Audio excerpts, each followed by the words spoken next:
ವೀಕ್ಷಕರೆಲ್ಲರಿಗೂ ಸಾಪ್ತಾಹಿಕ ಭವಿಷ್ಯವಾಣಿ ವಿಶೇಷ ಕಾರ್ಯಕ್ರಮಕ್ಕೆ ಸ್ವಾಗತ. ಸ್ನೇಹಿತರೆ, ಜೂನ್ ತಿಂಗಳ ಮೊದಲ ವಾರದಲ್ಲಿ ಒಟ್ಟಾಗಿ 3 ರಾಜಯೋಗಗಳು ನಿರ್ಮಾಣಗೊಳ್ಳಲಿದೆ. ಈ ವಾರ ಲಕ್ಷ್ಮೀ ನಾರಾಯಣ ರಾಜಯೋಗ, ಭದ್ರ ರಾಜಯೋಗ ಮತ್ತು ರುಚಕ ರಾಜಯೋಗದ ವಿಶೇಷ ಸಂಯೋಗವು ರೂಪುಗೊಳ್ಳುವುದು. ಏಕೆಂದರೆ ಈ ವಾರ ಮಂಗಳ ಗ್ರಹವು ತನ್ನದೇ ಆದ ಮೇಷ ರಾಶಿಯನ್ನು ಪ್ರವೇಶಿಸಲಿದೆ. ಇದರಿಂದ ರುಚಕ ರಾಜಯೋಗದ ಸೃಷ್ಟಿಯಾಗಲಿದೆ. ಜೊತೆಗೆ ಬುಧ ಗ್ರಹವು ತನ್ನದೇ ಆದ ಮಿಥುನ ರಾಶಿಯಲ್ಲಿ ಚಲಿಸುವ ಮೂಲಕ ಭದ್ರ ರಾಜಯೋಗವು ನಿರ್ಮಾಣಗೊಳ್ಳುವುದು. ಹಾಗೆ ಶುಕ್ರ ಮತ್ತು ಬುಧ ಗ್ರಹಗಳು ಒಟ್ಟಾಗಿ ಮಿಥುನ ರಾಶಿಯಲ್ಲಿ ಚಲಿಸುವ ಮೂಲಕ ಲಕ್ಷ್ಮೀ ನಾರಾಯಣ ರಾಜಯೋಗದ ನಿರ್ಮಾಣವಾಗುವುದು. ಗ್ರಹಗಳ ಈ ವಿಶೇಷ ಸಂಯೋಗದಿಂದಾಗಿ ಜೂನ್ ತಿಂಗಳ ಮೊದಲ ವಾರದಲ್ಲಿ ಸಾಕಷ್ಟು ಲಾಭ ದೊರಕುವುದು.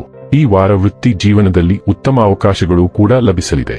ಜೂನ್ 1 ರಿಂದ ಜೂನ್ 7 ರವರೆಗಿನ ಮೇಷ ರಾಶಿಯವರ ಭವಿಷ್ಯವನ್ನು ತಿಳಿದುಕೊಳ್ಳೋಣ. ಈ ವಾರ ಮೇಷ ರಾಶಿಯವರ ಫಲಾಫಲಗಳೇನು, ಗ್ರಹಗತಿಗಳು ಹೇಗಿರಲಿವೆ, ಕೌಟುಂಬಿಕ ಸಾಮಾಜಿಕ ಜೀವನ ಹಾಗೂ ವ್ಯಾಪಾರ ವಹಿವಾಟು ಹೇಗೆ ನಡೆಯಲಿದೆ, ಅಲ್ಲದೆ ಯಾವೆಲ್ಲ ಸಮಸ್ಯೆಗಳು ನಿಮ್ಮನ್ನು ಈ ಸಾಪ್ತಾಹಿಕದಲ್ಲಿ ಕಾಡಲಿವೆ, ಅವುಗಳಿಗೆ ಪರಿಹಾರಗಳೇನು ಎಂಬುದನ್ನು ತಿಳಿಯಲು ಈ ವಿಡಿಯೋವನ್ನು ಸಂಪೂರ್ಣವಾಗಿ ವೀಕ್ಷಿಸಿ. ನೀವಿನ್ನೂ ನಮ್ಮ ಚಾನೆಲ್ ಸಬ್ಸ್ಕ್ರೈಬ್ ಮಾಡದೇ ಇದ್ದರೆ ಕೂಡಲೇ ನಮ್ಮ ಚಾನೆಲ್ ಸಬ್ಸ್ಕ್ರೈಬ್ ಮಾಡಿ. ಹೆಚ್ಚಿನ ವಿಡಿಯೋ ಅಪ್ಡೇಟ್ಗಾಗಿ ಪಕ್ಕದ ಬೆಲ್ ಐಕಾನ್ ಬಟನ್ ಕ್ಲಿಕ್ ಮಾಡಿ. ವಂಶ ಪಾರಂಪರ್ಯ ಜ್ಯೋತಿಷ್ಯರು ನಂಬರ್ 1 ವಶೀಕರಣ ಸ್ಪೆಷಲಿಸ್ಟ್. ವೃತ್ತಿ, ಉದ್ಯೋಗ, ಮದುವೆ, ಹಣಕಾಸಿನ ಸಮಸ್ಯೆ, ವ್ಯಾಪಾರ, ಆರೋಗ್ಯ ಸಮಸ್ಯೆಗಳಿಗೆ ಫೋನಿನ ಮೂಲಕ ಪರಿಹಾರ. ಇಂದೇ ಕರೆ ಮಾಡಿ. ಸ್ನೇಹಿತರೆ, ಮೇಷರಾಶಿ ಸೇರಿದ ಜನರಿಗೆ ಜೂನ್ ತಿಂಗಳ ಮೊದಲ ವಾರವು ಬಹಳಷ್ಟು ಅನುಕೂಲಕರವಾಗಿರಲಿದೆ. ವಾರದ ಆರಂಭದಲ್ಲಿ ಮಂಗಳನು ನಿಮ್ಮ ರಾಶಿಯಲ್ಲಿ ಚಲಿಸಲಿದ್ದಾನೆ. ಹಾಗಾಗಿ ನೀವು ಸಾಕಷ್ಟು ಪರಾಕ್ರಮಿಗಳಾಗುವಿರಿ.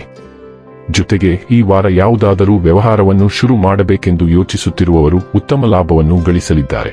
ಈ ವಾರ ಕೆಲಸಕ್ಕೆ ಸಂಬಂಧಿಸಿದಂತೆ ಸಾಕಷ್ಟು ಪ್ರಗತಿಯನ್ನು ಹೊಂದುವ ಸಂಭವವಿದೆ. ವಾರದ ಮಧ್ಯದಲ್ಲಿ ನಿಮಗೆ ಯಾವುದಾದರೂ ಉತ್ತಮ ಯೋಜನೆಯನ್ನು ರೂಪಿಸುವ ಅವಕಾಶ ಲಭಿಸುವುದು. ನೀವು ಗುಪ್ತವಾಗಿ ಯಾರಿಗಾದರೂ ಹಣವನ್ನು ನೀಡಿದ್ದರೆ ಅದು ಈ ಅವಧಿಯಲ್ಲಿ ವಾಪಸ್ಸು ದೊರಕುವ ಸಂಭವವಿದೆ. ರಾಹು 11ನೇ ಮನೆಯಲ್ಲಿ ಇರುವುದರಿಂದ ಆರೋಗ್ಯದ ದೃಷ್ಟಿಯಿಂದ ಈ ಅವಧಿಯಲ್ಲಿ ನೀವು ಪ್ರಾಣಾಯಾಮ ಮಾಡುವ ಮೂಲಕ ನಿಮ್ಮ ಅನೇಕ ಸಮಸ್ಯೆಗಳನ್ನು ದೂರ ಮಾಡಿಕೊಳ್ಳಬಹುದು. ಅಂತಹ ಪರಿಸ್ಥಿತಿಯಲ್ಲಿ ಈ ವಾರ ನಿಮ್ಮ ಶಕ್ತಿಯನ್ನು ಹಲವಾರು ಕೆಲಸಗಳಿಗೆ ವ್ಯಯಿಸುವ ಬದಲು ಅಗತ್ಯವಿರುವ ಕೆಲಸಗಳಿಗೆ ಮಾತ್ರ ವ್ಯಯಿಸಿ. ಈ ವಾರ ನೀವು ಅಗತ್ಯಕ್ಕಿಂತ ಹೆಚ್ಚು ಖರ್ಚು ಮಾಡುವುದನ್ನು ಮತ್ತು ಯಾವುದೇ ರೀತಿಯ ಚಾಣಾಕ್ಷತನದ ಆರ್ಥಿಕ ಯೋಜನೆಗಳಿಂದ ದೂರವಿರಲು ಸಲಹೆ ನೀಡಲಾಗುತ್ತದೆ. ಇಲ್ಲದಿದ್ದರೆ ನೀವು ದೊಡ್ಡ ಆರ್ಥಿಕ ನಷ್ಟವನ್ನು ಅನುಭವಿಸಬಹುದು. ಇದಕ್ಕಾಗಿ ನೀವು ಆರ್ಥಿಕ ವಿಷಯಗಳ ಬಗ್ಗೆ ಮನೆಯ ಹಿರಿಯರು ಅಥವಾ ನಿಮ್ಮ ತಂದೆ ಅಥವಾ ತಂದೆಯ ಸಮಾನರಾದ ವ್ಯಕ್ತಿಯಿಂದ ಸಲಹೆ ಪಡೆಯಬಹುದು. ಸಾಮಾಜಿಕ ಉತ್ಸವಗಳಲ್ಲಿ ನಿಮ್ಮ ಭಾಗವಹಿಸುವಿಕೆಯು ಸಮಾಜದ ಅನೇಕ ಪ್ರಭಾವಿ ವ್ಯಕ್ತಿಗಳ ಸಂಪರ್ಕಕ್ಕೆ ಬರುವ ಅವಕಾಶವನ್ನು ನೀಡುತ್ತದೆ. ಅಂತಹ ಪರಿಸ್ಥಿತಿಯಲ್ಲಿ ಈ ಎಲ್ಲಾ ಅವಕಾಶಗಳನ್ನು ಕೈಬಿಡದೆ ಅವುಗಳ ಉತ್ತಮ ಪ್ರಯೋಜನವನ್ನು ಪಡೆಯಲು ಪ್ರಯತ್ನಿಸಿ. ಈ ವಾರ ವೃತ್ತಿ ಜೀವನದಲ್ಲಿ ಮುಂದುವರಿಯಲು ನಿಮ್ಮ ಗುರುಗಳು ಮತ್ತು ಹಿರಿಯರ ಬೆಂಬಲ ನಿಮಗೆ ಸಿಗುವುದಿಲ್ಲ. ಬದಲಾಗಿ ಅವರೊಂದಿಗೆ ನಿಮ್ಮ ವಿಚಾರಗಳಲ್ಲಿ ಭಿನ್ನಾಭಿಪ್ರಾಯ ಉಂಟಾಗುವ ಸಾಧ್ಯತೆಯಿದೆ. ಇದರಿಂದ ಈ ವಾರ ನಿಮಗೆ ಸಾಕಷ್ಟು ತೊಂದರೆಯಾಗಬಹುದು. ಶಿಕ್ಷಣ ಕ್ಷೇತ್ರದಲ್ಲಿ ನಿಮ್ಮ ರಾಶಿಯವರಿಗೆ ಭರಪೂರ ಯಶಸ್ಸು ಸಿಗಲಿದೆ. ಈ ವರ್ಷವಿಡೀ ನಿಮ್ಮ ಶ್ರಮದ ಫಲವನ್ನು ನೀವು ಪಡೆಯುತ್ತೀರಿ, ಏಕೆಂದರೆ ಗ್ರಹಗಳ ಕೃಪೆಯಿಂದ ಸ್ಪರ್ಧಾತ್ಮಕ ಪರೀಕ್ಷೆಯಲ್ಲಿ ನಿಮಗೆ ಯಶಸ್ಸು ಸಿಗಲಿದೆ. ಇದರಿಂದ ಇಡೀ ವಾರ ನೀವು ಉತ್ತಮ ಫಲಿತಾಂಶಗಳನ್ನು ಪಡೆಯುತ್ತಲೇ ಇರುತ್ತೀರಿ. 4ನೇ ವಾರವು ತುಂಬಾ ಕಾರ್ಯನಿರತವಾಗಿರುತ್ತದೆ ಮತ್ತು ನೀವು ಬಹುಕಾರ್ಯಗಳಿರುವುದರಿಂದ ಆತುರದಿಂದ ಇರುತ್ತೀರಿ.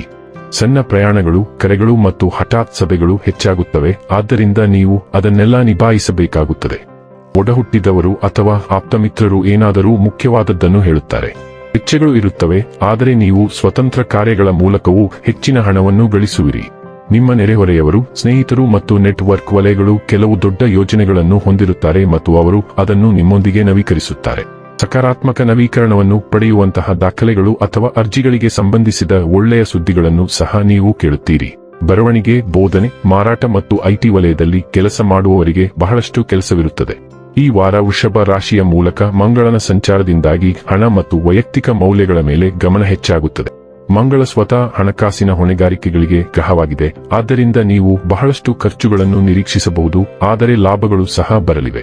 ಹಠಾತ್ ವೆಚ್ಚಗಳು ಈ ತಿಂಗಳ ಪ್ರಮುಖ ಅಂಶವಾಗಿರುತ್ತವೆ. ಆದ್ದರಿಂದ ನೀವು ಖರ್ಚು ಮಾಡುವ ಪ್ರತಿ ಪೈಸೆಯ ಬಗ್ಗೆಯೂ ಬಹಳ ಜಾಗರೂಕರಾಗಿರಬೇಕು. ಮಂಗಳವು ಪ್ರತ್ಯೇಕ ಮತ್ತು ದುಷ್ಟ ಗ್ರಹವಾಗಿದೆ. ಆದ್ದರಿಂದ ನೀವು ನಿಮ್ಮ ಮಾತಿನ ಬಗ್ಗೆ ಜಾಗರೂಕರಾಗಿರಬೇಕು, ಇಲ್ಲದಿದ್ದರೆ ವಾದಗಳು ಇರುತ್ತವೆ. ಹೊಸ ವ್ಯವಹಾರವನ್ನು ಪ್ರಾರಂಭಿಸಲು ಇದು ಸಮಯವಲ್ಲ, ಏಕೆಂದರೆ ಅದು ನಷ್ಟದಲ್ಲಿ ಕೊನೆಗೊಳ್ಳಬಹುದು. ಹಸಿವು ಕೂಡ ಹೆಚ್ಚಾಗಬಹುದು, ಆದರೆ ನೀವು ಜಂಕ್ ತಿನ್ನುವುದಿಲ್ಲ ಎಂದು ಖಚಿತಪಡಿಸಿಕೊಳ್ಳಿ.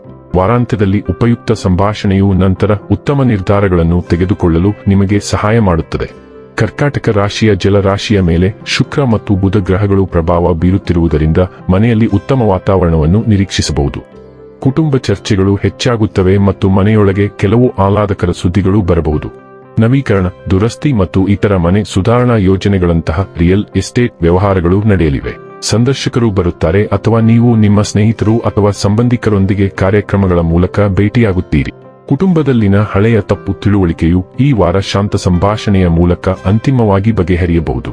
ಇನ್ನು ಕೊನೆಯದಾಗಿ ಮಾಡಿಕೊಳ್ಳಬೇಕಾದ ಉಪಾಯಗಳ ಕುರಿತು ನೋಡುವುದಾದರೆ, ಮಂಗಳ ಗ್ರಹದ ಪ್ರಭಾವವನ್ನು ಇನ್ನಷ್ಟು ಬಲಪಡಿಸಲು ಮಂಗಳವಾರದಂದು ಹನುಮಂತನಿಗೆ ಪ್ರಸಾದವನ್ನು ಅರ್ಪಿಸಿ.